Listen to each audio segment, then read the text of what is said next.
Testing, can you hear? 1, 2, 3, testing. Testing, 1, 2, 3. Notwithstanding the laudable work of the Inter-American system from the hemispheric perspective, there is a certain disjointedness in the way in which the natural disasters issue is dealt with. Okay.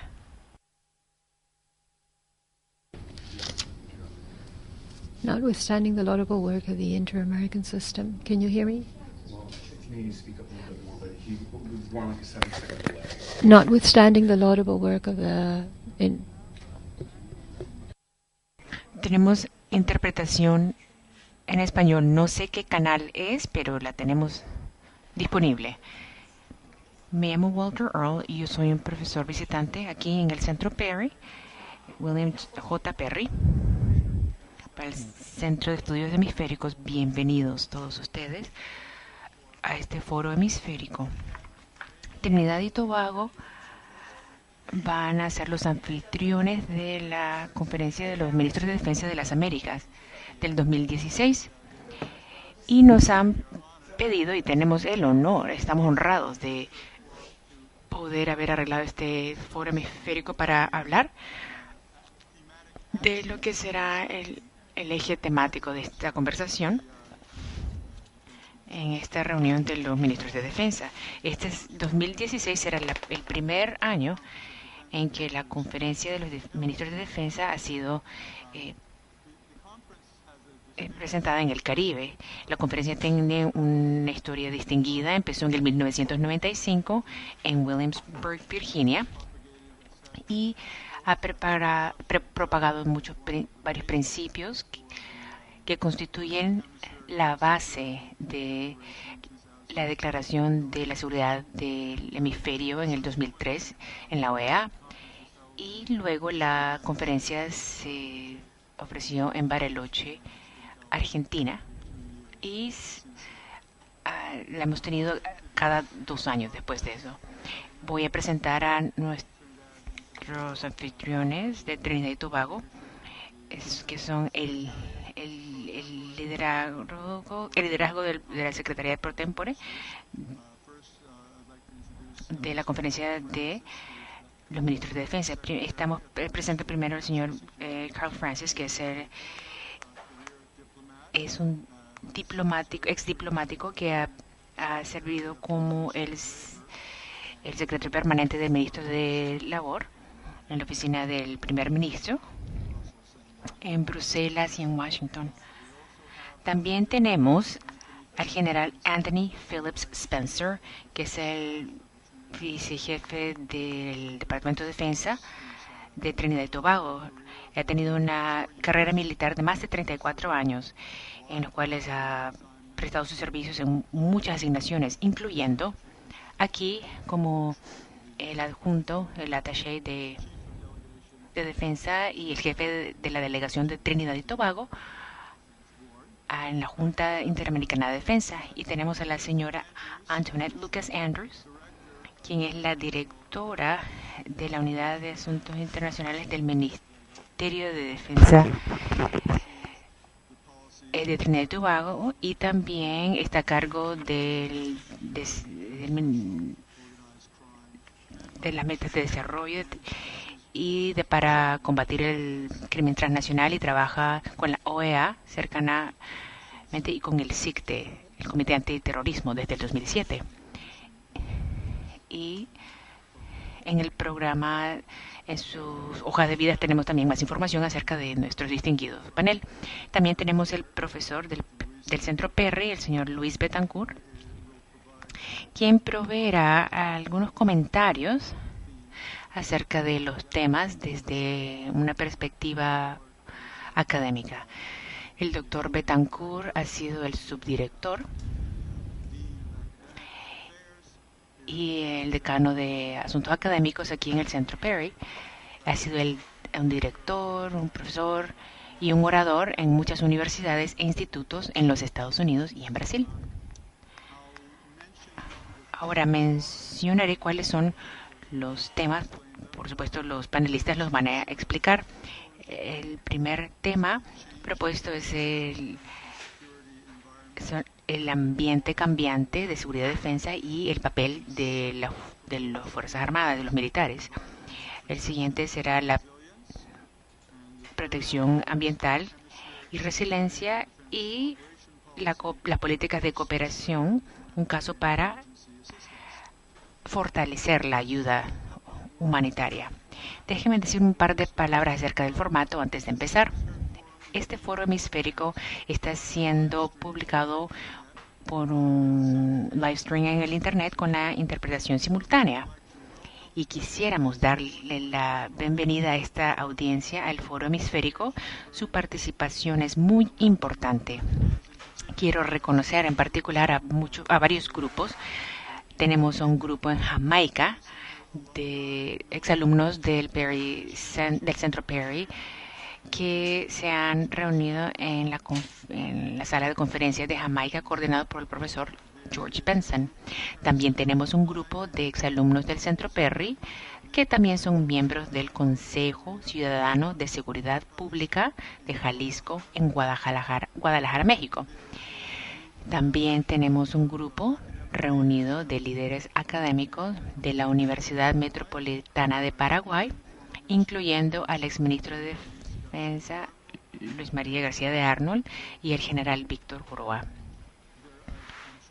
Estoy seguro que tenemos otros grupos, pero esos son los grupos que se han identificado, de los cuales me han notificado. Este es un ambiente académico, lo que significa que las opiniones expresadas son las de los individuos que están hablando y no representan necesariamente las posturas específicas de los institutos, y yo tampoco hablo de parte del Departamento de Defensa, pero les pedimos a la audiencia en el internet y la audiencia aquí en el auditorio que por favor estén listos para participar con sus preguntas, con sus impresiones, porque el gobierno de Trinidad y Tobago ve esto como una oportunidad de reunir opiniones y empezar a formar un consenso para la agenda de la conferencia. Así que los alentamos a que compartan sus impresiones. Ahora, lo que hemos hecho en la audiencia, aquí tienen unas tarjetas. Por favor, escriban sus comentarios, sus preguntas en esas tarjetas. Vamos a tener un descanso corto. Primero vamos a tener las presentaciones por parte del secretariado y luego eso durará como unos 30 minutos. Luego tendremos los comentarios académicos del doctor Betancourt por unos 10 minutos y tomaremos un descanso corto de unos 10 minutos y reuniremos las preguntas y luego las impresiones del chat en vivo y comentaremos acerca de esas preguntas y cualquier comentario que se nos haya proveído.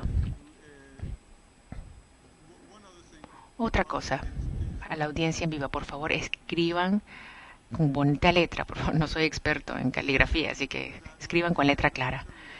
Ahora déjeme cederles la palabra la secretaria Francis, para que empecemos.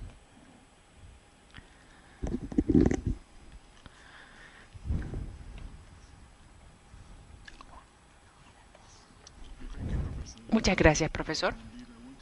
Y quiero darles la bienvenida a todos. Muy buenas tardes a esta audiencia distinguida que está con nosotros el día de hoy. También quiero darles las buenas tardes a la audiencia hemisférica que está en línea. Y lo vamos a llevar a un viaje esta tarde, un viaje que hemos empezado en Washington DC esta semana. Y este viaje es un viaje que empieza donde dejó el hemisferio en octubre del año pasado, donde tuvimos la sesión de la conferencia de los ministros de defensa en Arequipa, Perú. Y de esa reunión, un par de meses después, hubo una reunión a Port-au-Prince. Desde entonces hemos buscado encontrar un mecanismo para que esta conferencia sea diferente, para asegurarnos que el hemisferio entienda los fundamentos del cambio dentro del mundo y, por supuesto, dentro del hemisferio. Así que con eso en mente, nos hemos dado cuenta que tenemos que convertir esta conferencia en algo que responda a los retos que estamos encarando para que podamos así traer respuestas y soluciones significativas para los diferentes pueblos. Hemos empezado el proceso esta semana en Washington, D.C. y hemos tenido varias reuniones bilaterales con los departamentos del gobierno de los Estados Unidos, con grupos regionales, porque nuestra intención es llegar al punto aquí en octubre donde el hemisferio tenga consenso, llega a un consenso. No entraremos en este proceso con los ojos cerrados. Hay muchos asuntos que están en la mesa para conversar, pero podemos traer balance, algún grado de balance, de análisis que contribuya al consenso a medida que avanzamos. Y siendo ese el caso, hemos decidido que por DESPIN tendremos otras reuniones otros grupos académicos que vendrán por DESPIN y que hablarán de los 3 temas que tenemos en la mesa. Y subsiguientemente tendremos otra sesión en la cual haremos la declaración para la conferencia y cualquier contratiempo que podamos haber tenido. También habrá muchos otros arreglos para la conferencia en octubre. Entre marzo y octubre hemos empezado el proceso de mejorar y empezar este diálogo y poder avanzar en ese diálogo y llegar a ese consenso. Entonces esta tarde empezaremos el diálogo. Si me perdonan, vamos a tratar de trabajar en equipo para hablar de estos temas y voy a parar ahora aquí y le voy a pedir a mi colega que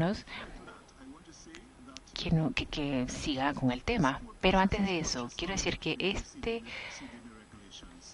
proceso empieza con las regulaciones del CMDA, que en sí son un baluarte que empezaron en la reunión de 1995.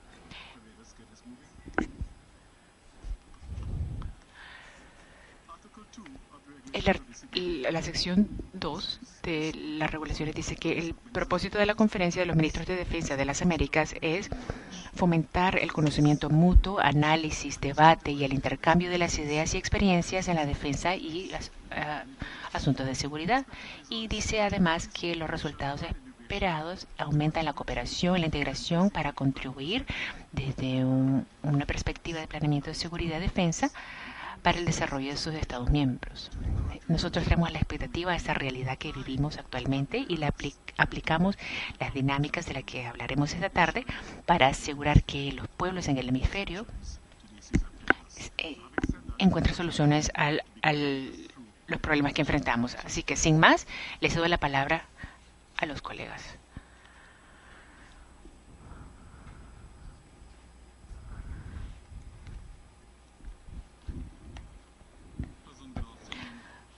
Muy buenas tardes a todos. Quiero en particular reconocer a la audiencia distinguida presente en el Centro Perry, en el NDU.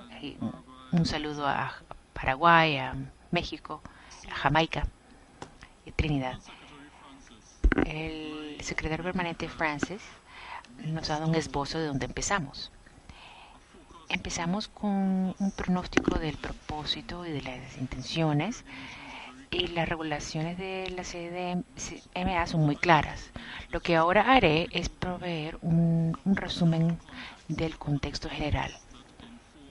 ¿Qué fueron las cosas que informaron a nuestros equipos la Confederación que queremos presentar para empezar este diálogo del CDMA número 12?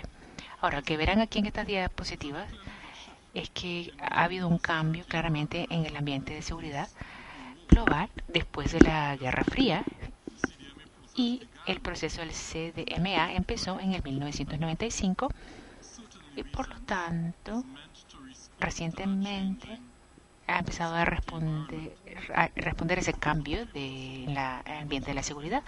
Lo que también hemos podido identificar es que ese ambiente, ese cambio realmente se basa en 2 cosas. Una es la protección de los derechos humanos en dos pilares, y el otro es la provisión de asistencia humanitaria. Y no es que ese cambio ha excluido el concepto de seguridad del Estado. Lo que ha ocurrido es que no ha enfatizado, o enfatizado de una manera que no lo hizo antes, la seguridad de los seres humanos. Y por lo tanto, existen las imperativas de la multidimensionalidad y la transnacionalidad para conservar la soberanía de los pueblos. Ahora, con respecto a la protección de los derechos humanos, que incluye el pronóstico de la protección de los pueblos, por ejemplo, el genocidio y los delitos en contra de la humanidad,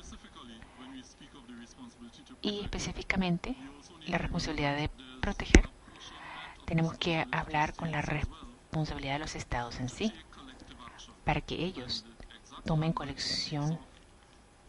acción colectiva, para que usen unos medios humanitarios para proteger a las poblaciones, y habla también de los delitos. Pero queremos aplicar ese imperativo de acción colectiva en el lado de los derechos humanos para la necesidad de acción colectiva en el lado de la ayuda humanitaria. Así que después de la Guerra Fría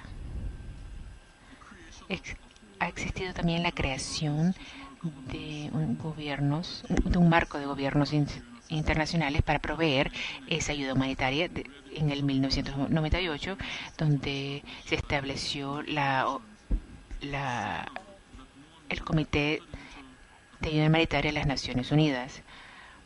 Y hemos visto que los miembros de las fuerzas militares han sido utilizadas como establecimientos de defensa.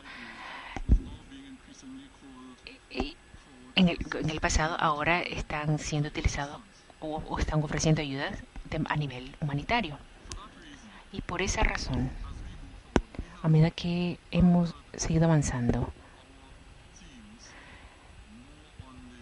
hemos enfocado nuestros temas con respecto a la ayuda humanitaria. Este hemisferio iba mucho más avanzado con respecto al lidiar de los derechos humanos. En 1959, sí, en este mismo hemisferio, establecimos la Comisión Interamericana para los Derechos Humanos. Y 20 años después, establecimos el tribunal. En las Naciones Unidas, la Oficina del Alto Comisionado de los Derechos Humanos solamente fue establecido en 1993, después de la Guerra Fría. Entonces, este hemisferio, como vemos, ya está bien encarrilado, y hemos establecido organismos para lidiar con los derechos humanos, pero va al mismo tiempo atrasado con respecto a la organización de la asistencia humanitaria. Estamos atrasados cuando en sí se nos requiere que tomemos acción colectiva para proveer esa ayuda humanitaria. Y a medida que aumenta la demanda, nuestros establecimientos de defensa y militares repetidamente están siendo forzados a proveer esa ayuda humanitaria. Ese es el problema. El problema es que el hemisferio no está organizado para responder y proveer esa ayuda humanitaria. El ambiente se está convirtiendo más intenso e irregular para recibir esa ayuda, y no tenemos ningún marco político de políticas para que los establecimientos militares provean esa ayuda. Por lo tanto, la regla tradicional de los establecimientos de defensa está siendo redefinidos. Los establecimientos militares no tenían opción, pero ahora tienen opción. En las islas pequeñas del Caribe no tenemos esa opción. Entonces, a medida que avanzamos nuestros temas,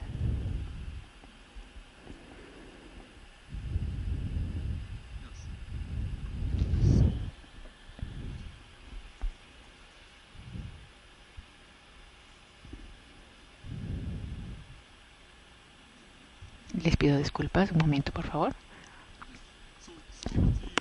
Entonces, los temas son los siguientes. Y si quieren entender el flujo y cómo los tres temas están estados. El primer tema en sí es una conversación descriptiva para proveer ese intercambio de las experiencias y prácticas en que ocurren en el hemisferio.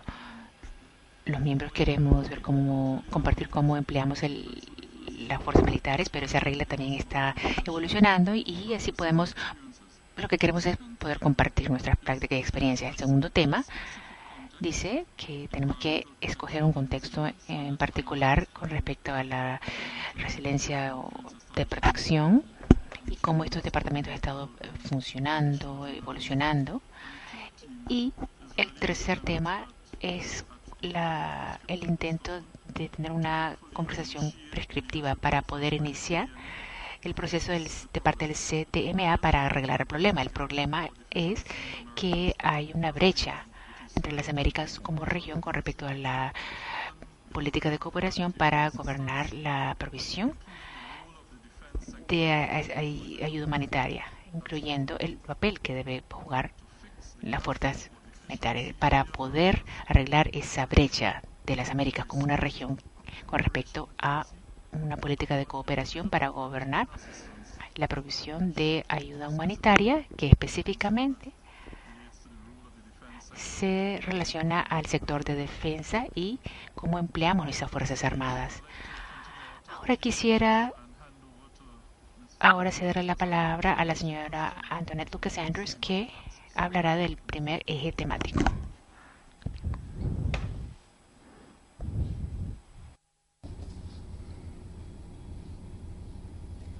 Muchas gracias, general. Es un placer dirigirme al público, a aquellos que están presentes y están en línea. Tengo la responsabilidad hoy día de compartir con ustedes nuestro concepto detrás de este eje temático. El primer eje temático es el entorno de defensa y seguridad internacional cambiante y el papel de las Fuerzas Armadas en evolución. ¿Por qué propusimos este eje temático? Es para los miembros, los Estados miembros y la Conferencia de Ministros de Defensa de las Américas en apoyar la seguridad pública en una serie de países a lo largo del hemisferio. Y este propósito está inserto en el contexto en donde se redefine el concepto de seguridad, que es multidimensional en su naturaleza. La declaración de Bridgetown reconoce las amenazas de seguridad y las preocupaciones y otros desafíos del contexto hemisférico son de una naturaleza diversa. El artículo 2 de la Declaración de Seguridad de las Américas también reconoce la naturaleza multidimensional de la seguridad, el hecho de que las amenazas que estamos enfrentando son tanto tradicionales como no tradicionales. Estos principios sobre los que se basan reconocen que las fuerzas militares y de seguridad juegan un papel de importancia crítica en apoyar y defender los intereses legítimos de nuestros estados soberanos y democráticos. Entonces, en este contexto, este enfoque multidimensional que reconocemos que debemos tener, queremos iniciar este debate. Cómo ambas ramas de nuestros sectores de defensa y seguridad pueden trabajar juntos, cómo los militares pueden seguir ayudando al poder civil y la autoridad civil. Y al hacer esto, hemos reconocido la necesidad de que tal enfoque tiene que ser integrado y coordinado.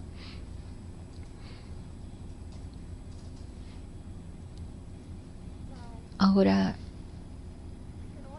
todos podemos estar de acuerdo con el hecho de que estamos enfrentando ciertas preocupaciones prioritarias en el hemisferio. Quisimos identificar algunos. Los temas relacionados al crimen transnacional, también el narcotráfico y la intercepción del narcotráfico en algunos países, especialmente los del Caribe, que son estados de tránsito. También eventos importantes de seguridad es una realidad que debemos enfrentar en todos nuestros países. ¿Cómo podemos proteger nuestra infraestructura crítica? ¿Cómo podemos asegurar nuestros aspectos cibernéticos? ¿Y cómo podemos responder a desastres? Estas son algunas de las prioridades que hemos identificado. Pero también tenemos que mirar la realidad de la arquitectura en la cual todos operamos. Nuestro hemisferio, los Estados miembros del CDMA, no es un grupo homogéneo en términos de geografía, de tamaño, de prioridades nacionales, de estado económico, en términos de el estado de nuestros recursos. Ese es un hecho. Los reglamentos de CDMA, artículo 2, acepta el principio de diversidad dentro de la región. La aceptación central de distintos puntos de vista, percepciones, conceptos que surgen de estos factores culturales y idiomáticos distintos sí existen. Sin embargo, estas diferencias no deberían impedir la promoción de nuestros intereses en común que compartimos y en un espíritu de cooperación y colaboración. Pero estas diferencias las deberían complementar.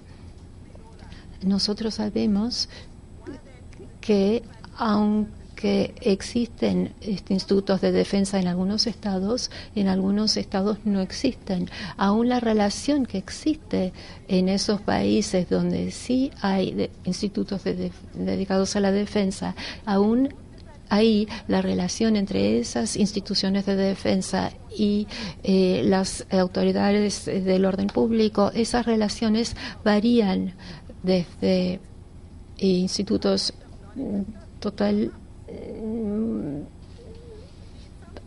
relaciones a veces no existentes o muy en algunos países hay una independencia total y completa entre el sector de defensa y las instituciones públicas, mientras en otros países los militares siguen ayudando al poder civil. También hay distintos marcos legislativos e institucionales referentes a los esfuerzos conjuntos que se deben llevar a cabo entre las autoridades militares y civiles. Esa es nuestra realidad. Esas son nuestras diferencias. Pero aquí hay algunas áreas en las que podemos ver cosas en común y bajo este eje temático. Estas son algunas de las áreas que proponemos que deberíamos debatir. El papel de las Fuerzas Armadas que están en evolución y en su papel de proveer seguridad en eventos importantes, su papel en combatir el delito transnacional, ya sea el narcotráfico, el tráfico de personas y amenazas cibernéticas, y el papel de las Fuerzas Armadas en responder a desastres naturales. Con respecto a la seguridad en eventos importantes, reconocemos que podemos proveer apoyo en la planificación y la ejecución de estos eventos importantes, ya sea un evento deportivo o un evento cultural de importancia internacional. Tenemos ejemplos de esto en la región. En el Caribe, en el 2007, los países de la región se juntaron y crearon un espacio único interno y establecieron una fuerza, diría, multinacional, que integrado por miembros de las Fuerzas Armadas de algunos de nuestros Estados miembros, apoyando los arreglos de seguridad para la Copa Mundial de Cricket. el año que viene se va a demostrar lo mismo con respecto a las Olimpiadas. Hay otra forma en la cual los militares pueden proveer apoyo especial. Yo, como persona civil, no entiendo estos temas de seguridad, pero seguramente ustedes sí los conocen muy bien. En cuanto al crimen organizado transnacional, el hemisferio contribuye 50%. El informe de las Naciones Unidas estima que los ingresos del narcotráfico en esta región es 150.000 millones de dólares. La mitad del total de entradas. Sin embargo, nuestra historia ha demostrado que nuestras fuerzas aéreas y navales pueden contribuir en el combate contra el narcotráfico, también con cuestiones de contrabando, tráfico de personas y piratería. Y finalmente, también hay un papel con respecto en cuanto a cómo protegemos nuestro espacio cibernético. Cuando es requerido, debemos desarrollar estrategias de defensa cibernética o políticas de defensa cibernética. Con respecto a la respuesta a desastres, es una realidad que debemos enfrentar todos nuestros países. Hoy en el Comité de Seguridad Hemisférico en la OEA habló sobre ejemplos que hemos enfrentado recientemente en las Bahamas, en Dominica, en Guatemala, en los Estados Unidos incluso. Estamos enfrentando estos desastres naturales y estos pueden crear choques que pueden desviar la trayectoria de un país. Y dentro de un marco de ayuda humanitaria internacional, el requisito de recursos está ahí, pero también hay una necesidad de estructura y coordinación, y las fuerzas militares pueden proveer apoyo en este sentido. Estos son los subtemas que hemos identificado en el eje temático número 1. Tenemos unos resultados esperados. Yo no estoy diciendo que estos van a ser los resultados, pero proponemos estos como posibles resultados. Está abierto para el debate. Con respecto a la seguridad en eventos de importancia, lo que esperamos ver son cooperación en materia de defensa rápido en el desarrollo de políticas de seguridad para la protección de eventos de importancia, el desarrollo de lineamientos en cuanto a cómo se debe enfrentar esta colaboración en temas de seguridad. También en cuanto al crimen transnacional organizado, como los lineamientos para esfuerzos multinacionales. En cuanto a cómo responder a desastres, también esperamos poder desarrollar lineamientos de cómo responder a estas situaciones y una guía estratégica de avenidas y de mecanismos para la colaboración que incluye las mejores prácticas y lecciones aprendidas. Entonces, este es el concepto del eje temático número 1. Ahora voy a ceder la palabra a mi secretario permanente, que va a hablar sobre el eje temático segundo eje temático. Muchas gracias, Antoinette. Ahora, lo que hemos estado tratando de hacer y lo que hemos demostrado en el primer eje es el hecho de que han habido cambios a nivel internacional, y estos cambios van a impactar a nuestro hemisferio y tenemos que tener una respuesta. Entonces, cuando movemos al segundo eje temático, estamos cubriendo nuevas áreas de pensamiento, áreas en las que no hemos enfocado suficiente atención antes, y lo debemos hacer. Entonces, el eje temático número 2 cubre temas de protección ambiental y capacidad de recuperación. El propósito de este eje temático es considerar el papel que pueden tener los militares en la protección ambiental y la resiliencia. Lo vemos desde tres puntos de vista. Hemos estado observando, todos sabemos el hecho del cambio climático y los efectos del cambio climático, pero debemos considerar el impacto que esto puede tener sobre los militares en el hemisferio. También tenemos que determinar cómo los militares en el hemisferio pueden ayudar con los efectos para mitigar los efectos del cambio climático. Y en tercer lugar, debemos examinar cómo los militares en sí pueden tener un impacto sobre el medio ambiente. Entonces, estos son tres puntos sobre los cuales queremos tener una discusión y tratar de generar cooperación y colaboración, determinando cómo los militares pueden tener un impacto y ser impactados por estos cambios. En octubre del 2003, la OEA adoptó la Declaración de Seguridad en las Américas y estableció que el deterioro ambiental afecta la calidad de vida de nuestra gente y podría convertirse en una amenaza, un desafío a la seguridad en el hemisferio. Y a través de esta declaración, la OEA para Seguridad Multidimensional hizo un llamado a la acción para fortalecer nuestra capacidad ante este desafío. Entonces, en el CDMA número 11 quisimos promover el marco de cada país, respetando la soberanía nacional, y promover el intercambio de mejores prácticas en estos temas ambientales que surgen del cambio climático. Entonces, tanto en el CDMA y la OEA ha habido un reconocimiento de este problema y queremos llevarlo a un estado de implementación en nuestra conferencia. Ahora, a medida que avanzamos, estamos mirando la decisión del CDMA, donde hubo un acuerdo para hacer lo que acabo de describir.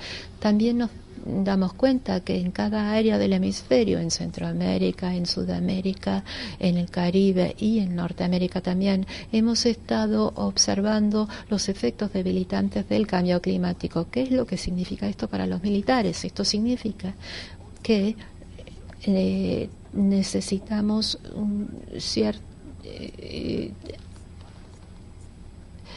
que las bases militares y los recursos militares pueden ser afectados. Puede haber amenazas a la salud de las fuerzas, porque a medida que el cambio climático tenemos que medir los impactos que tiene sobre las fuerzas. Tenemos que ver cómo podemos mitigar estos esfuerzos de manera colectiva. Es un área que pensamos que no involucra direcciones que han tomado cada estado, pero nos abre el camino para ver cómo podemos colaborar sobre este tema. También queremos ver cómo las fuerzas pueden involucrarse cada vez más en lidiar con los efectos del cambio climático. Entonces, en términos de la preparación para enfrentar a desastres, cuando mi colega toca del tercer tema va a hablar sobre esto, pero hemos visto que el cambio climático ha generado un papel más importante para que este recurso que tenemos en el hemisferio para mitigar el efecto del cambio climático sobre nuestras poblaciones. Entonces, el cambio climático, este es un ejemplo donde el cambio climático tiene un ejemplo sobre las fuerzas militares. Como dije al principio, no debemos dejar de reconocer también que los militares en sí pueden tener un impacto negativo sobre la situación climática que nos afecta. Hemos estado analizando el tema de resiliencia y preparación de los militares. Hemos analizado la degradación de la capacidad de los militares de llevar a cabo sus comisiones. Habrá una menor capacidad de apoyar a los estados en momentos de desastres y habrá más complejidad, incluyendo en lo que es el apoyo que pueden dar los militares a las autoridades civiles. También reconocemos que ha habido se ha socavado la capacidad de las instituciones internas para responder a esta nueva realidad. ¿Qué es lo que esperamos de todo esto? Esperamos que va a haber un consenso en cuanto a dimensiones estratégicas en todo el hemisferio que va a ayudar a mitigar estos efectos ambientales. Esperamos que se va a desarrollar la investigación apropiada y la colaboración apropiada. Sabemos que va a haber un impacto sobre estos recursos a medida que los militares son llamados para enfrentar la protección de la salud y entonces estamos tratando de hacer lo mejor que podamos para unirnos y generar soluciones a los temas que nos afectan a todos los estados. No se trata de una región, se trata de la seguridad de nuestro personal militar en toda la región. Entonces estamos reconociendo que a medida que cambiamos la dinámica, tenemos que darnos cuenta de que no podemos tratar a los militares como un bloque aislado, solo estando ahí para luchar una guerra, sino que tenemos que tomar este recurso tan importante y tan bien calificado y tan capaz y usarlo. En mi propio país gastamos mucho dinero en las Fuerzas Armadas. Hemos aprobado nuestro presupuesto hace poco y la seguridad militar tuvo un buen porcentaje de ese presupuesto hace poco.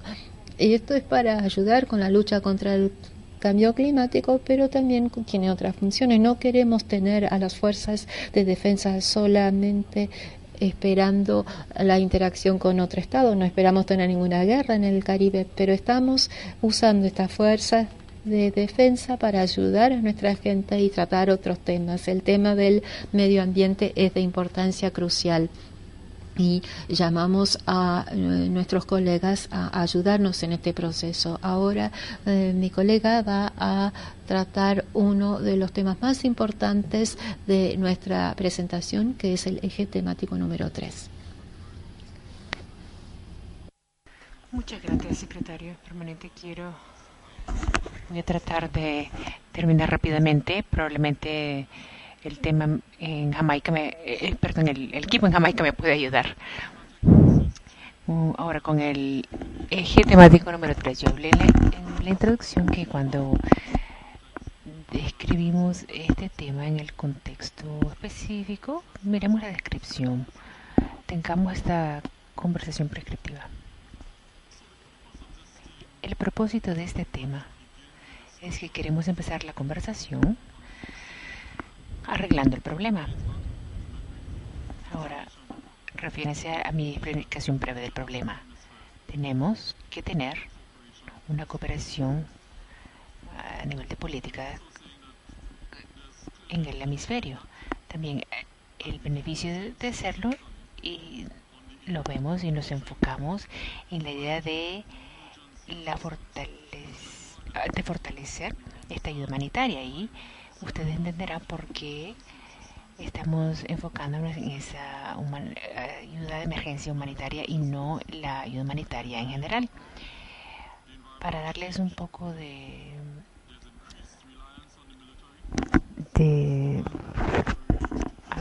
para ambientarlos un poco,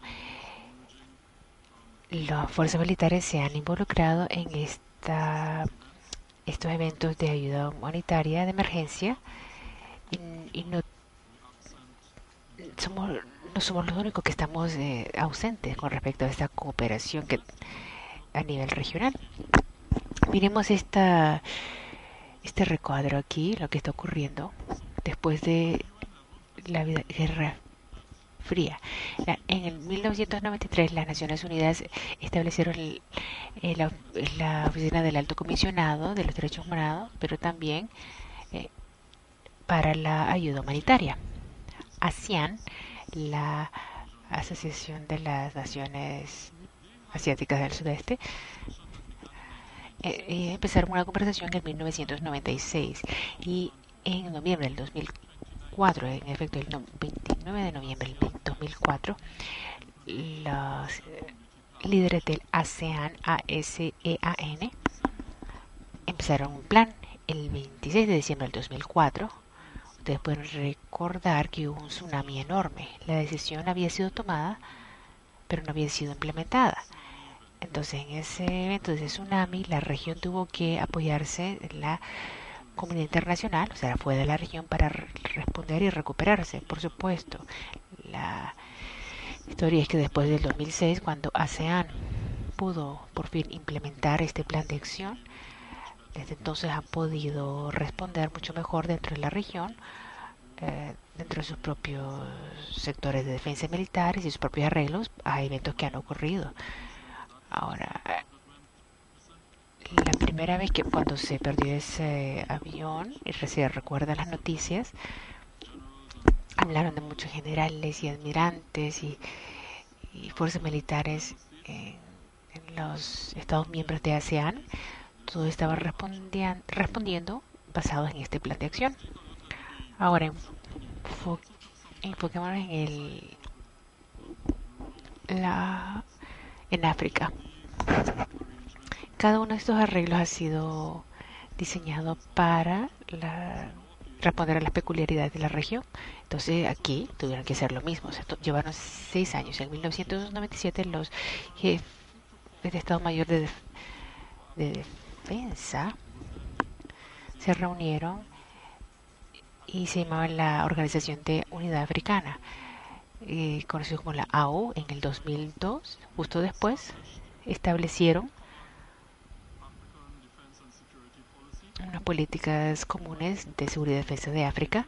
Y si ustedes hacen sus investigaciones, yo no tengo tiempo para entrar en detalles, pero si investigan se darán cuenta que han hecho arreglos subregionales como parte de fuerzas preparadas, listas para responder. También hubo una conversación en 1999, un periodo de 6 años. En el 99 establecieron la política de seguridad y defensa común de Europa, y luego en el 2009 han cambiado su nombre y hemos visto lo que han hecho como resultado, pero seguiré avanzando. Ven ahí en las Américas hay signos de interrogación. He propuesto como el CDMA como la autoridad apropiada, y así podemos quitar esos signos de interrogación. Ahora, un resumen breve de lo que hemos logrado en el ASEAN. En noviembre del 2004 tomaron la decisión, pero la primera reunión de los ministros de defensa del ASEAN fue en el 2006. Desde entonces el ASEAN ha adoptado muchos conceptos que han implementado ya, y estos son 3. Uno de ellos tiene que ver con la establecimiento de un centro de ASEAN Déjenme recordarles que uno de los temas de la CDMA 11 era la respuesta de ayuda médica. Lo han implementado desde entonces y han seguido avanzando. Ahora voy a avanzar rápido. Miremos aquí a la AU. Aquí hay uno de esos logros. Voy aquí al último punto. Hubo un brote del ébola en el 2014. Entonces el consejero de paz de la AU desplegó una misión humanitaria que se llama la ASEOWA, una unión de apoyo del brote de ébola en el África Occidental, y han podido responder a esa crisis. Ahora miremos rápidamente lo que está ocurriendo con la EU. En el 99 la ESDP se estableció. En el 2004 han llegado unas metas, incluyendo el compromiso para establecer y formar grupos de batalla. En el 2009 la ESDP cambió, ahora ya se llama la CSDP. y tienen nuevas tareas, incluyendo en esas 3 nuevas tareas rescate, y son misiones de rescate humanitarias. Vamos a mirar rápidamente lo que está ocurriendo en esta región. No tenemos entonces una política general, así que tuve que llegar a bucearme en unos logros más bien aproximados. ¿Qué tenemos aquí? En el 91, antes de cualquiera que de las otras regiones empezaran sus conversaciones, nosotros adoptamos la Convención Interamericana para facilitar la ayuda ante desastres, IACFDA, pero Luigi Anabri, el embajador, en el 2007 tenemos aquí el establecimiento de la seguridad transamericana. Preguntó qué es lo que nos hace falta. En el 91, entonces habíamos tenido gran atraso y vemos que estamos atrasados comparados con las otras regiones con respecto al establecimiento de políticas. Ahora, la Convención Interamericana se hizo vigente en el 96. Ahora tenemos 4 países que están ratificados, 2 que tienen acceso. 6 países en total han puesto atención a esa convención. Ahora el embajador hizo la pregunta: ¿qué es lo que hace falta? ¿Qué es lo que hace falta? La implementación. Ahora hubo resoluciones de la Asamblea General, hemos tratado de seguir avanzando, pero no hemos llegado al punto en que hemos podido arreglar el problema. Entonces, este es el estatus presente. Lo siento, tendría que haberles cambiado la diapositiva. Esto es algo extraído de un informe presentado en el mayo del 2005. Fue presentado al Consejo y el Consejo lo presentó en la Asamblea General de la OEA. Eso fue lo que ha provocado el comienzo realmente para expresar esa preocupación, pero no lo hemos completado. Ahora, hago notar que esto no es un problema que no ha existido ahora ni hace 10 años. Hace 10 años estaba trayendo la atención de este Comité de Seguridad. Tengo que decir algo más acerca de esta diapositiva. ¿Cuál es la razón o la base? Existe una necesidad creciente para proveer esta respuesta humanitaria, de ayuda humanitaria. El CDM debería ser el primer lugar el que se llame. Todos los estados lo están haciendo. Hay países que no están llamando a los miembros de las Fuerzas Armadas cuando necesitan ayuda militar. Nosotros pensamos que la CDMA es 12 es lo más apropiado. Ya es hora, ese es el requerimiento más apropiado e importante. Nosotros pensamos que tenemos que empezar este intercambio de ideas para comenzar esta conversación. Entonces, para completar, tenemos que seguir pensando. Hablamos de políticas de cooperación, no de estrategia. La política guía gobierna, la estrategia guía.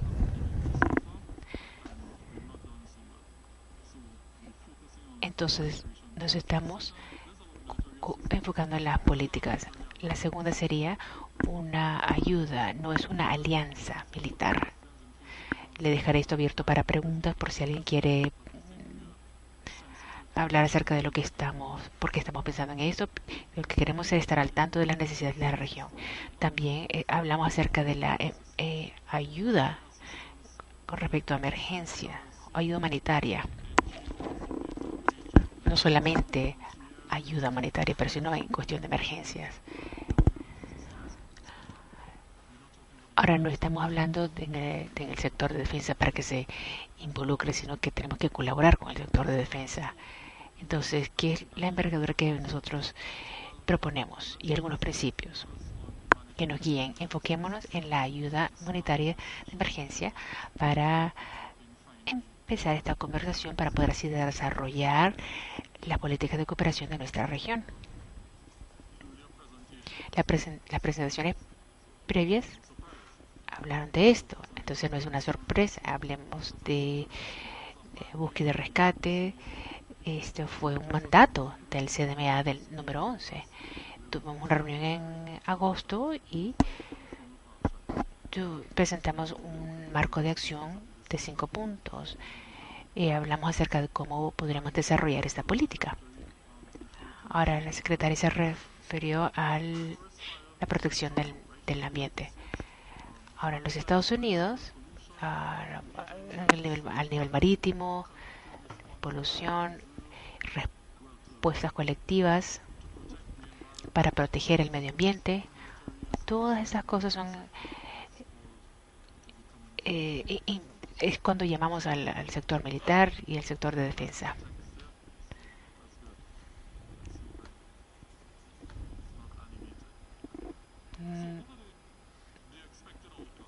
¿Cuáles son los resultados esperados? Número 1. Nosotros pensamos que si tenemos éxito al iniciar la conversación para establecer y crear una cooperación de políticas de seguridad y defensa, podremos mejorar la ayuda humanitaria en emergencia en el hemisferio. Entonces en Haití en el 2010 vemos que la respuesta de algunos países fuera de la región fue más efectiva y eficiente que países dentro de esta región. Afortunadamente Brasil estaba en el campo como líder de la MINUSTA en Haití y proveyó ayuda en la región. Retos que enfrentamos para que los países en esta región pudieran pasar por el aeropuerto, así que voy a parar ahí en ese punto. Y finalmente nosotros pensamos que en el CDMA 12 estemos de acuerdo en una agenda, que el CDMA es el foro apropiado para proveer liderazgo para esta cooperación de defensa, políticas de cooperación de defensa. Yo no creo que existe una autoridad más apropiada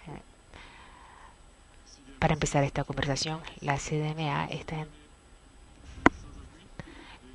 cuando los ministros del CDMA están de acuerdo, le informan a sus líderes y dicen que es buena idea, entonces viene ya la voluntad política. Y cuando los miembros del CDMA están de acuerdo,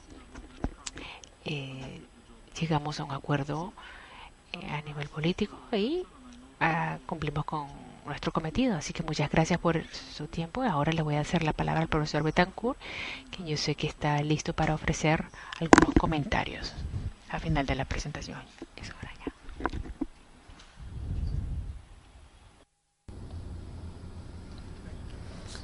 ya. Muchas gracias y buenas tardes.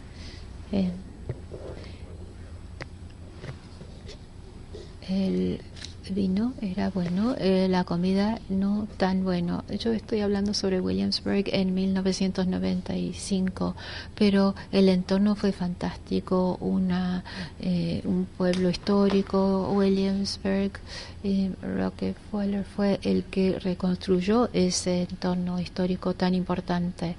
Me parece que la comida no era tan buena porque hubo una herencia británica ahí que tratamos de respetar y bueno, las ideas que surgieron esos días fueron extraordinarias. Esto fue hace 20 años, ideas extraordinarias, considerando los tiempos en los cuales estábamos viviendo en la región. La iniciativa fue realmente inesperada. No es que fue fácil. Si ustedes recuerdan, antes el presidente Clinton había presentado la idea de una cumbre de las Américas, entonces había este espíritu de Miami que estaba llegando a esa ciudad. Para recordarles, los 3 temas que se recomendaron cubrir en esa conferencia fueron las Fuerzas Armadas en las democracias del siglo XXI, cooperación y transparencia en tareas militares. Si nosotros analizamos los temas presentados hoy día, seguimos hablando sobre cuál va a ser la defensa militar en el siglo XXI y la relación con las democracias. Las buenas noticias es que tenemos democracias en toda la región. Bueno, ¿cuál es la calidad de las democracias? Esa es otra pregunta sobre la cual debemos pensar. En esos momentos estábamos muy preocupados con la función de los militares en relación con los civiles y el poder público y las perspectivas de que volvieran los militares a controlar el poder político en estas nuevas democracias de la región. Y es por eso que ese tema era de especial importancia. Pero era también un tema que generó muchas conversaciones internas ahí en esos edificios en Williamsburg y en baja voz. ¿Qué es lo que están haciendo los americanos con respecto a ahí? ¿Cuál es la intención oculta detrás de ello? Habían muchas menciones de conspiraciones, pero confabulaciones. Desgraciadamente, tengo que compartir con ustedes, no hemos mejorado mucho en eso. Es el desafío al cual se refirió al comienzo. Queremos dejar una marca con esta conferencia y puede ser lo siguiente. Usted mencionó muy buenas ideas de cómo podemos llevar a cabo estos debates. ¿Quién está en contra de tener protocolos de cooperación para ayudarnos a producir ayuda humanitaria rápidamente y de manera eficaz a la región que es afectada por este flagelo? ¿Quién está en contra de eso? Nadie, pero tengan en cuenta que ahora algunos participantes de esta conferencia ya tienen sus puntos que quieren debatir listos, y a pesar de los temas que se han presentado en la discusión, sus discursos ya han sido preparados, porque ellos han convertido esta conferencia, en vez de una oportunidad de cooperación a este alto nivel entre los establecimientos de defensa en la región, es solo un podio para presentar viejas ideas. Entonces yo creo que llegó el momento, como usted bien mencionó en sus puntos claves, de usar y de intentar por lo menos usar esta oportunidad para cambiar esta forma de pensar y recordarles que este proceso de la conferencia no fue diseñada para crear o para exponer diferencias en la región. Todos sabemos que tenemos diferencias y esta es una de las cosas que quisiera resaltar aquí. Las tres propuestas, creo yo, son muy realistas, son bastante sensibles a las necesidades de la región. Yo esperaría más preocupación con su propia región particular y su entorno estratégico particular, lo cual es natural dadas las realidades que enfrentamos, pero ustedes tienen una preocupación más amplia y más es en la calidad en la presentación que acaban de hacer. Ellos revelaron una gran sensibilidad y percepción una percepción de las sensibilidades específicas de la región. La distinción, por ejemplo, entre seguridad y defensa. Algunos países en la región ven poca diferencia en eso. Por ejemplo, México, por la realidad en la cual se vive ahí, están utilizando las fuerzas militares a veces para tareas internas. Su cultura política está exigiendo esto, pero tenemos otros en la región. Yo tengo que mencionar a la Argentina, en la cual la distinción entre esos dos conceptos es bastante fundamental. Entonces, ¿cómo podemos nosotros pensar en una conferencia hemisférica que no respete estas realidades políticas tan diversas? No estamos ahí para corregir las distintas visiones que tenemos. Esta conferencia es para respetar esos puntos y ver cómo podemos nosotros crear una meta en común para trabajar juntos. Es una crítica que estoy haciendo como académico a los enfoques que tenemos aquí. No lo hago solamente aquí, sino en otras oportunidades que hemos visto en la región. La crítica es la siguiente. Yo espero que en la conferencia tratemos este tema. No solo se trata de cada país haciendo lo que pueden para enfrentar estos temas como países individuales, sino que nos preguntamos cómo reconocemos que estamos en un entorno estratégico compartido y por lo tanto necesitamos tener iniciativas compartidas, a veces bilaterales, a veces multilaterales. ¿Cómo podemos enfrentar esos temas específicos? Por ejemplo, si hablamos del medio ambiente, tenemos distintos medios ambientes en la región, desde el Ártico hasta el Amazonas, hasta zonas secas, zonas de gran altura. Tenemos todo tipo de clima en la región también. Entonces, un cambio en el entorno climático puede afectar de manera distinta los distintos países en la región. ¿Cómo podemos pensar en conjunto sobre estos temas? Algunas iniciativas en la región no podemos ignorar. Los países amazónicos están llevando a cabo eventos en conjunto, tenemos que pensar en conjunto sobre estos temas que compartimos. Hay iniciativas importantes en ese sentido, pero yo creo que esta conferencia en particular en Trinidad y Tobago va a ser un gran servicio para la región si pudiera romper este molde en el cual estamos ahí para defender nuestro punto de vista particular y por lo contrario, tenemos que ver cómo podemos pensar en común sobre esta región que compartimos y producir algo para el bien de todos. Entonces, esta propuesta de 3 temas, bueno, no se desilusionen porque van a haber algunos países que ya tienen sus comentarios preparados y no van a cambiar, pero sin embargo, si analizamos el primer tema, si ponemos de lado el medio ambiente que no está tan presente en ese primer tema, los otros no son tan distintos. Lo que podemos volver a considerar quizás cuando hablamos de la función de los militares que está en evolución, al mirar la historia no está tanto en evolución, siempre ha estado evolucionando, por decir, quizás los militares tienen funciones subsidiarias que tienen que llevar a cabo en cada país. Son los primeros que pueden llegar a una región que ha sido afectado por un desastre humanitario, por lo general. Pero lo que pensamos que en lo que puede ayudar la conferencia es crear un mecanismo para el intercambio de experiencias como algo natural. Creo que tenemos aquí. Creo que es el último día del programa Start Tides. Es un programa interesante. Yo veo muy poco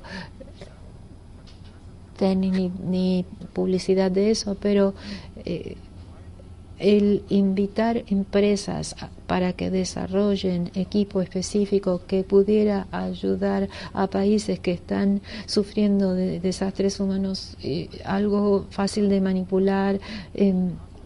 Por ejemplo, si uno tiene un hospital donde solo requerimos de gente muy altamente especializada para armarlo, si no tenemos esa gente no podemos armar el hospital. Entonces, este programa que mencioné es muy interesante y yo quisiera que se comparten más entre los países de la región. Creo que sería de gran utilidad.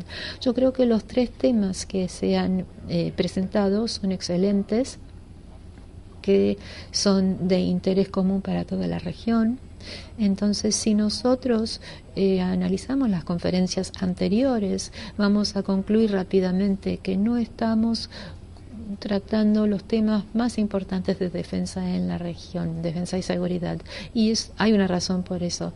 Si tratamos de diluir tanto el debate para que no se ofenda a nadie y podamos crear un consenso, al fin y al cabo no tratamos nada y nos vamos de la conferencia pensando que quizás hemos perdido el tiempo porque no ocurrió nada ni hemos llegado a ninguna decisión importante. Entonces yo creo que este es el momento de cambiar eso y la iniciativa aquí es buena, positiva. Aquí en esta ciudad y en la región tenemos instituciones que pueden ayudar a enriquecer el debate. Entonces, si podemos convertir en esas charlas en algo, una oportunidad para pensar en conjunto y cómo desarrollar herramientas importantes si uno analiza otras conferencias y ve las charlas y las promesas y uno ve con cuidado lo que se logró, uno puede desilusionarse un poco. No hemos logrado tanto como quisimos. A veces se quedaron con promesas nada más. Por ejemplo, yo siempre he prometido que voy a perder 10 libras, lo he estado haciendo 10 años y hasta ahora no ha pasado nada. ¿Es esto lo que hace que la conferencia sea mala en un sentido? Yo diría que no, porque si uno se fija en las democracias, en evolución, bueno, está muy bien. A veces criticamos los libros blancos. Es verdad, pongan eso en perspectiva, sin embargo. Los libros blancos son un producto. Uno puede decir que no incluyen tanto, pero acuérdense del proceso para desarrollar ese libro blanco. A veces las cosas son más importantes por el proceso en sí, más que el resultado. Tenemos que tener esta perspectiva estratégica. A veces las cosas son más importantes por el proceso que por el producto. La conferencia, si miramos hacia atrás, quizás no concluimos muchas de las promesas hechas, pero el proceso fue excepcional y quizás que a través de este proceso quizás en nuestra región tenemos muchas quejas, pero si comparamos esta región con lo que ha ocurrido en otras regiones del mundo, tenemos razones para estar contentos. Entonces, voy a revisar mis notas y se dijo algo en 1995, el 13 de septiembre, por el presidente Clinton. Las generaciones futuras van a mirar hacia atrás a las diferentes conferencias de ministros como un nuevo capítulo en las relaciones regionales y un momento importante en el logro de la paz hemisférica. Entonces yo creo que esta conferencia futura, dado los compromisos que he visto aquí hoy día, de Trinidad y Tobago, va a ser un punto importantísimo del cual vamos a sentirnos muy orgullosos de haber participado. Muchas gracias. Muchas gracias, señor Bittencourt. Vamos a darles un aplauso. Gracias por las presentaciones tan interesantes. Ahora vamos a tomar un pequeño receso para juntar los comentarios y las preguntas. El público presente, si pudiera escribir sus preguntas en sus tarjetas y pasarlo adelante, y vamos a recibir las preguntas que van llegando por el internet, y en un ratito vamos a volver a comenzar. Yo voy a hablar con los panelistas acerca de la posibilidad de distribuir esta presentación entre los participantes. Hay mucho que incluye la presentación que es de mucho interés para todos. Creo que sería útil compartir esa información. Vamos a tomar un pequeño receso.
Este es el micrófono.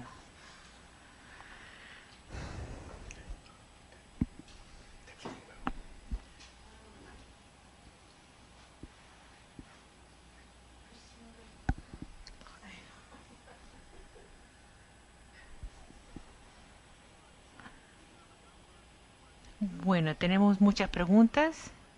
Siento, desde ya veo que no vamos a contestarlas todas, pero voy a empezar con una de Margaret Daly Hayes, la exdirectora del Centro Perry. Y voy a leer la pregunta completa. Felicidades por haber tomado este paso. Tiene razón, el CDME es lo mejor para esta implementación. ¿Qué mecanismo implementa para fomentar la cooperación y la colaboración entre paréntesis el nuevo C2? ¿Qué actividades concretas tendrán entre las reuniones CDMA? ¿Qué ejemplos de mecanismos se ofrecen? Mecanismos que no solamente son intercambios de ideas, pero que ayudan a fomentar la coordinación y la colaboración. Esa es la pregunta. Señor secretario, si quiere usted contestar, no sé.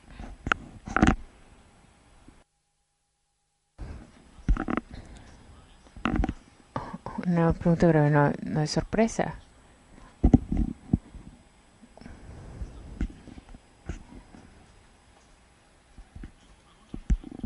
Quiero reflexionar en lo que dijo el señor Betancourt, que tiene que ver con el valor del proceso. Como consejero pro tempore, nos hemos deliberadamente restringido al tratar de proponer o sugerir cuáles serían los mecanismos. Tenemos fe que en esta región existen suficientes capacidades para reflexionar en una gran cantidad de prácticas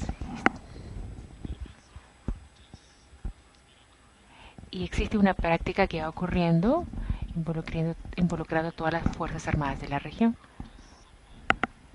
Como grupo nosotros respondemos, no existe la cobertura de la política para apoyar esa práctica, no. Ahora, unir la práctica con el nuevo C2 que conforma la gobernanza que puede proveer ese marco de política emergerá de la conversación que tiene que empezar. El reto es que la conversación en esta región no ha comenzado. Entonces, quisiéramos, a final de cuentas en octubre del 2016, que comience la conversación con respecto a cuáles serán esos mecanismos. Por supuesto, hemos estado pensando y lo podemos proveer, ¿no? Pero nosotros como la nación anfitriona creemos que sería apropiado incluir a toda la región en ese diálogo para llegar a través de ese proceso de conversación que conversaremos en el CDM 12 para concluir cuáles son los mecanismos. Toda esa gobernanza de política, el nuevo C2, los arreglos y mecanismos que puedan alinear y conectar con lo que está ocurriendo actualmente en el campo. O sea, si hay un evento ahora, que podamos reunirnos y responder, pero que no respondamos con la aseguranza de que existe un arreglo de gobernanza establecido que sostiene y asegura que cuando el evento no está ocurriendo, aún así habrán arreglos establecidos y por lo tanto tendremos una capacidad más eficiente para responder. Gracias. Otra pregunta, esta viene de Adam Isaacson de la Oficina de Washington en Latinoamérica. Cuba será invitada a participar en el CDMA 12 como varias naciones participantes sugirieron la última vez. Sí puedo contestar. El asunto de Cuba es algo que hemos estado hablando. Hemos visto la mayor participación para esta conferencia. Sí invitamos a Cuba para que participara, pero yo le estaba diciendo a alguien que en cuanto regrese a Puerto España, ya veremos con respecto a la participación. Las regulaciones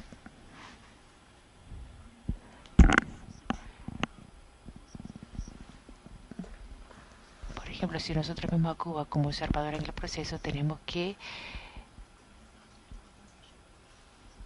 ver que los otros miembros acepten la participación de Cuba.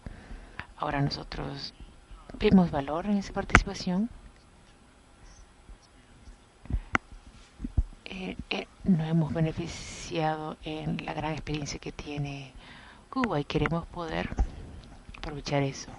Y otras áreas que tienen que desarrollarse, sí, queremos ver qué podemos hacer para que Cuba sea parte del proceso, pero tenemos que depender de los restos de los miembros para ver si aceptan a este país para que sea un miembro completo. Aquí yo en español de Gloria Jolastri, de la Misión Permanente de Ecuador.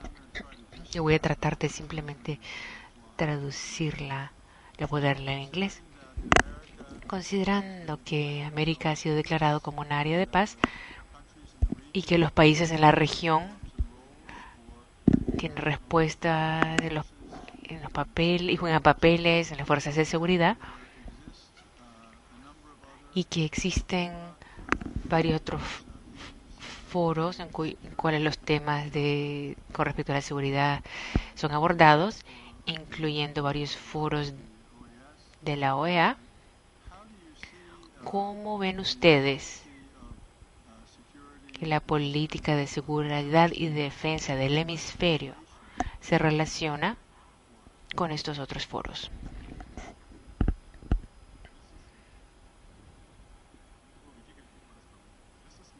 Esta mañana nos reunimos con el Comité de Seguridad y Defensa en la OEA, y esto indica el enfoque que queremos tener en los próximos meses.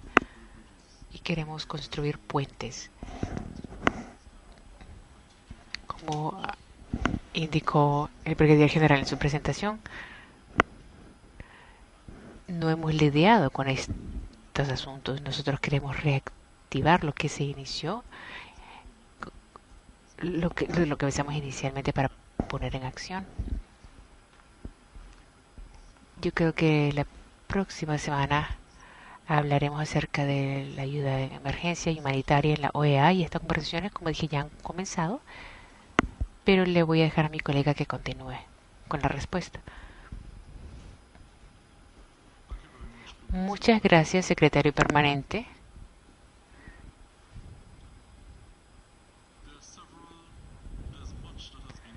Hay mucho que se ha hecho en el hemisferio. No se ha organizado de manera coherente dentro de un marco de trabajo a nivel regional. Eso es lo que necesitamos. Entonces, durante la presentación, por ejemplo, en el mayo del 2005, eso se refería a lo que ocurrió 18 meses después de la adopción de la Declaración de Seguridad en las Américas, que identificó que existe un requerimiento para una política común. Lo que ahora necesitamos hacer es integrar lo que está ocurriendo, lo que existe y lo que es requerido. Antes me referí también al hecho de que la sede, el Comité de Desarrollo Integrado, no me acuerdo de lo que quiere decir el acrónimo, en la OEA, ahora está respondiendo a un mandato de la resolución 2750 de la Asamblea General de la OEA del 2012,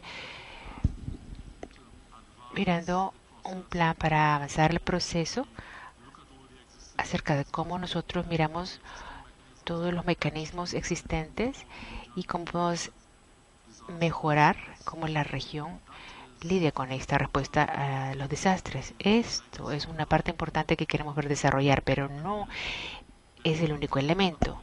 Hay otras cosas que están ocurriendo en la región que necesitan ser unidas a través de este proceso de conversación, de debate, para poder tener ese marco principio general. Hay varias conversaciones que están ocurriendo en diferentes lugares que tienen que unirse o juntarse. La gobernanza que le da a la C2, ¿no? Que es requerida. Gracias. Ahora déjeme hacer una pregunta que viene de nuestra audiencia en línea en Jamaica. Desde su punto de vista, ¿cuáles son algunas maneras prácticas en las que los militares pueden apoyar a la policía en la pelea para la seguridad pública? Para mantener la seguridad pública.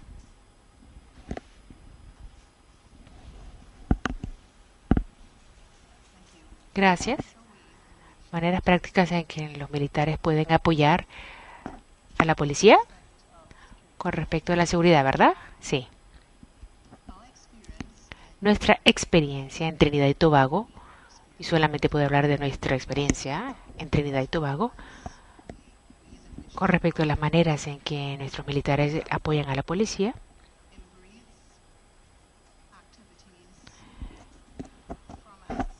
es que acojan actividades o adopten actividades y operaciones y actividades conjuntas, que patrullen de manera conjunta y que se muevan a otras áreas que tienen que ver con ayuda de emergencia. Por ejemplo, cuando tenemos eventos mayores, que apoyen a esos mayores eventos proveyendo seguridad.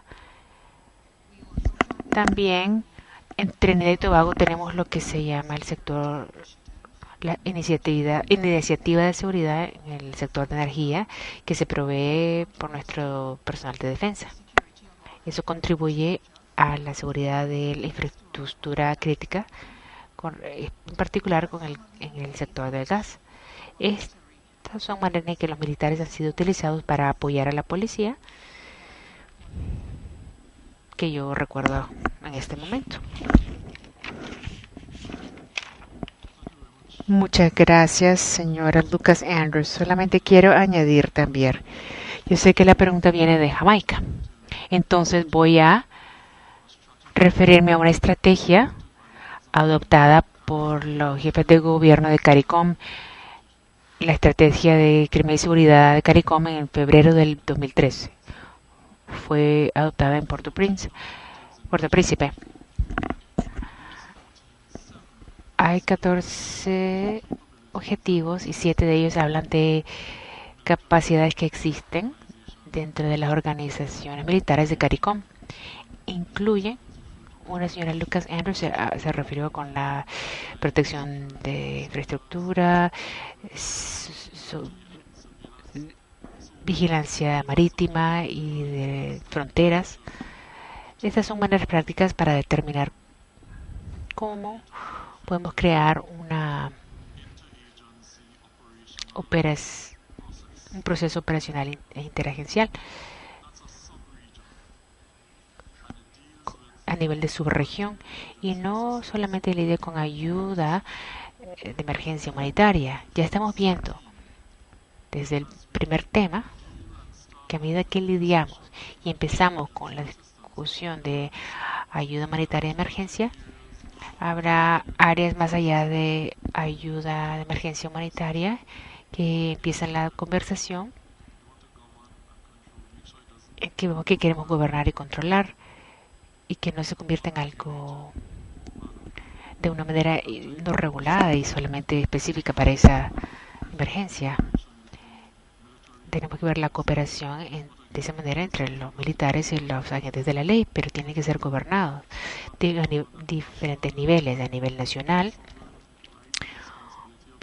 a través del derecho de los Estados miembros de soberanía y derecho y cómo despliegan sus fuerzas militares y organizaciones de la ley, y también a nivel de la estructura del crimen y seguridad de CARICOM, y cómo harán esos arreglos a nivel político y a nivel del hemisferio.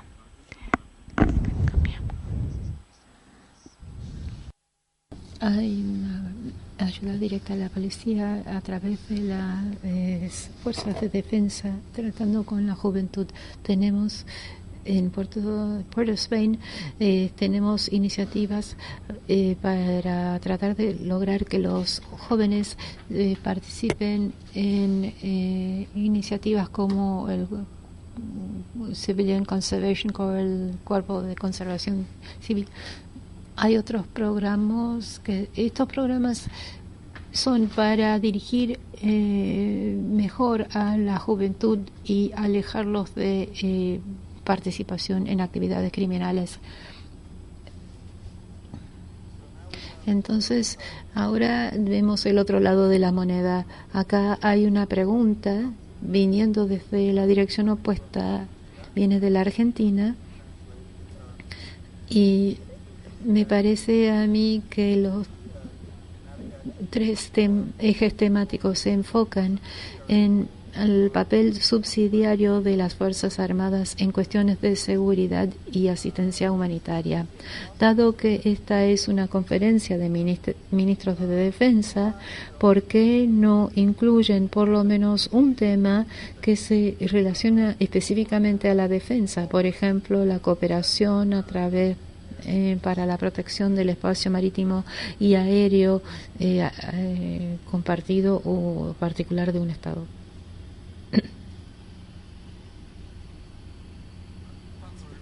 Muchas gracias. Es una excelente pregunta que provee una buena comprensión de la necesidad de comenzar esta discusión, porque inmediatamente en la pregunta, y yo entiendo que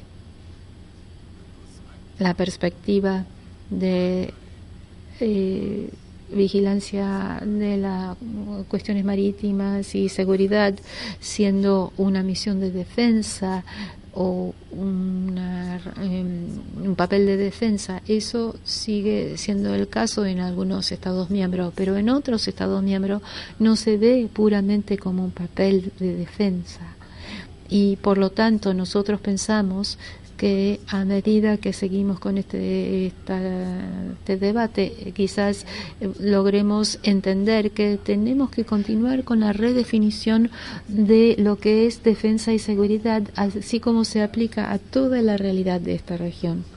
Y también necesitamos seguir volviendo a definir el papel de las Fuerzas Armadas y cómo va a seguir evolucionando en esa nueva definición del concepto de seguridad y defensa.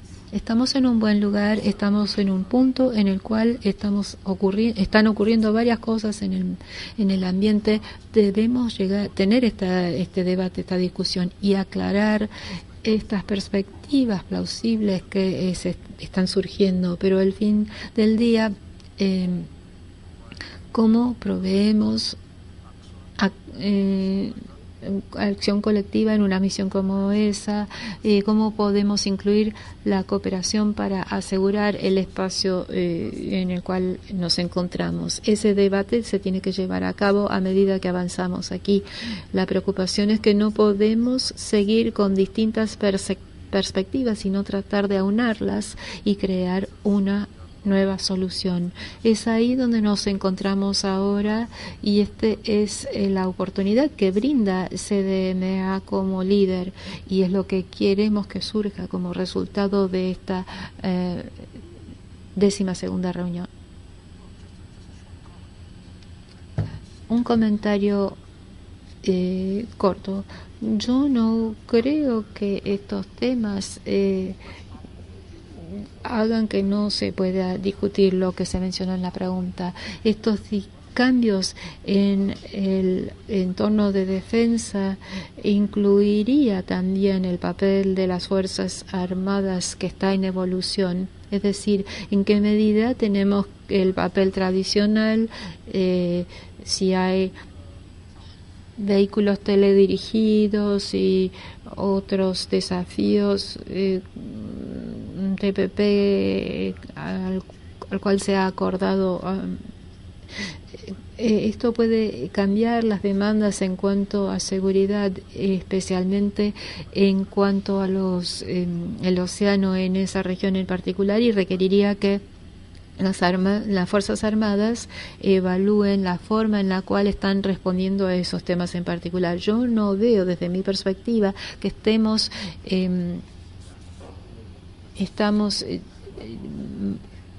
apartando, digamos, esta posible discusión dentro de los temas que ya se han planteado. Está incluido. Para agregar a lo que acaba de decir el profesor Bittencourt, sabemos que lo que hemos indicado es que estos son nuestros ejes temáticos propuestos, los conceptos propuestos.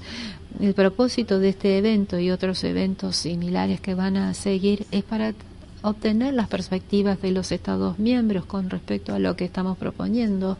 Entonces, en apoyo de lo que dijo el doctor Bittencourt en cuanto al papel de los militares en evolución, tomamos nota de la pregunta de Argentina y vamos a asegurarnos de que este equipo incluya todos los aspectos del papel en evolución de las Fuerzas Armadas, no solo los sugeridos en la presentación.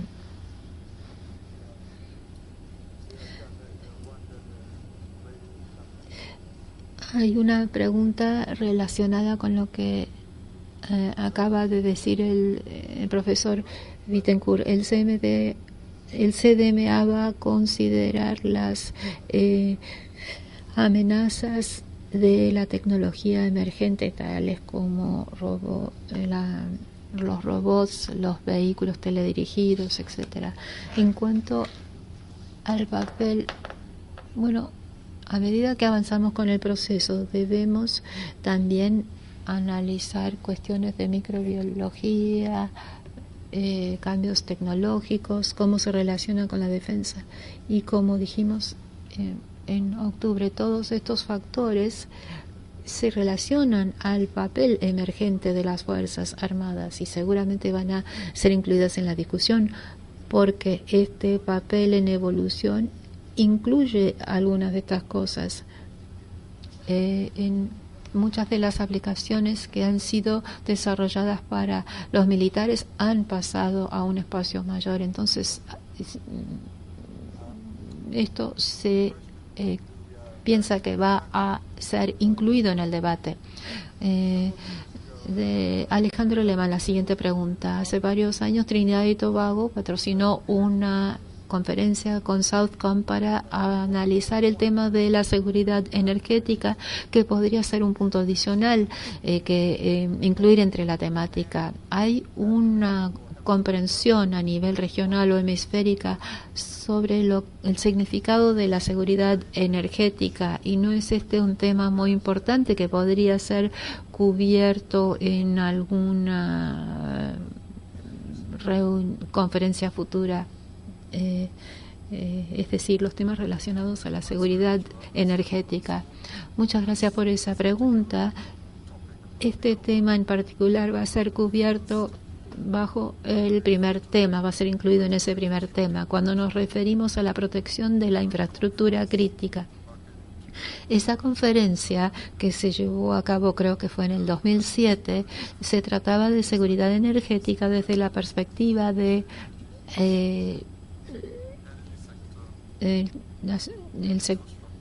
la infraestructura del sector energético, de la seguridad de esa infraestructura.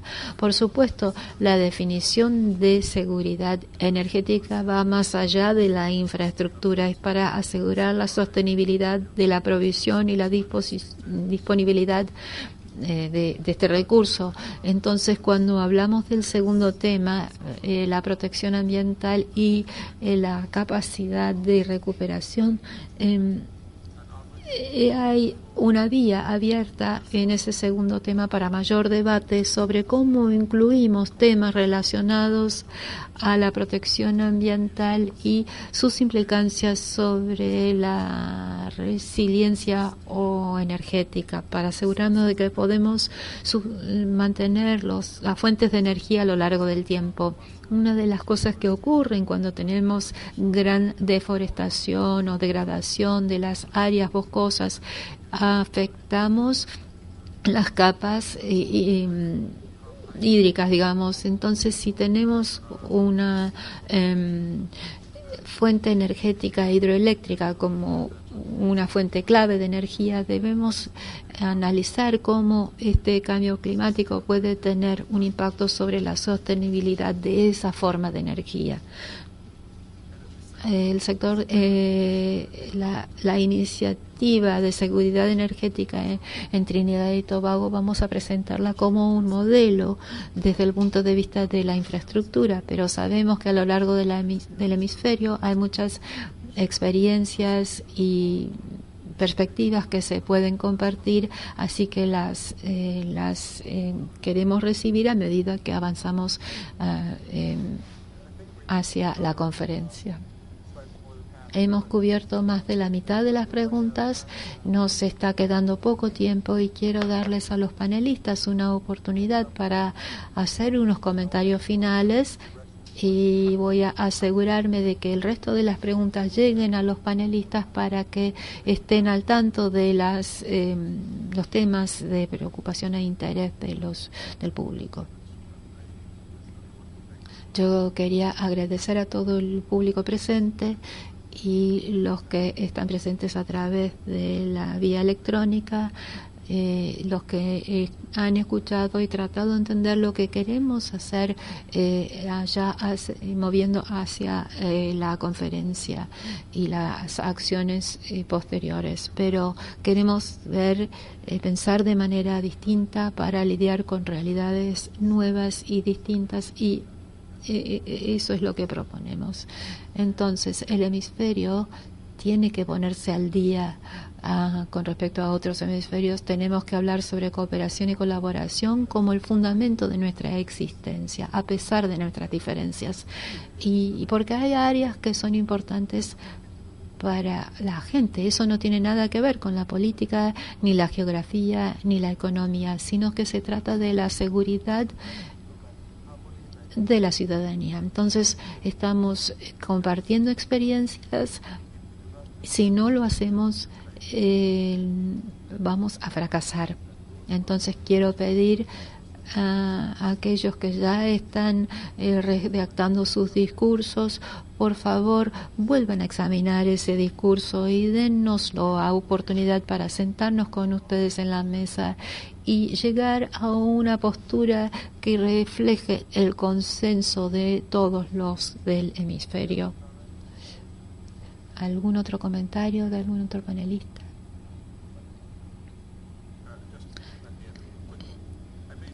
Un breve comentario. Mis comentarios, los comentarios que acabo de hacer, se basaron en experiencias del pasado, pero mirando hacia el futuro, cuando pienso en defensa y seguridad, casi todos los que están aquí tienen responsabilidades en el área de defensa, también tienen que pensar en el futuro. Además del presente, tenemos que proteger la soberanía, la defensa, según la cultura política de cada uno de nuestros países. Pero cada vez que uno piensa en el presente, uno tiene un ojo posado en el futuro, tiene que estar preparado para el próximo desafío. ¿Cuánto tiempo necesitamos para desarrollar la defensa que garantiza la soberanía dentro de 10 o 20 años? Entonces, ¿es esto lo que pienso yo que debe ser el principal motivador para asistir a esta conferencia de ministerios de la defensa de la región de las Américas? Pensemos en esta oportunidad. Cuando pensamos en el futuro, pensamos en equipo, artefactos, también en los riesgos de que nuestros vecinos se preocupen por eso. Entonces, para evitar este tipo de reacción circular, un entorno de cooperación es ideal para evitar eso. Eso es lo que tenemos aquí hoy día, es algo que debemos preservar, pero nuestra responsabilidad es hacia el futuro de nuestros hijos, y eso siempre depende de la decisión que tomamos hoy día. Entonces, por favor, un aplauso en agradecimiento a nuestros panelistas.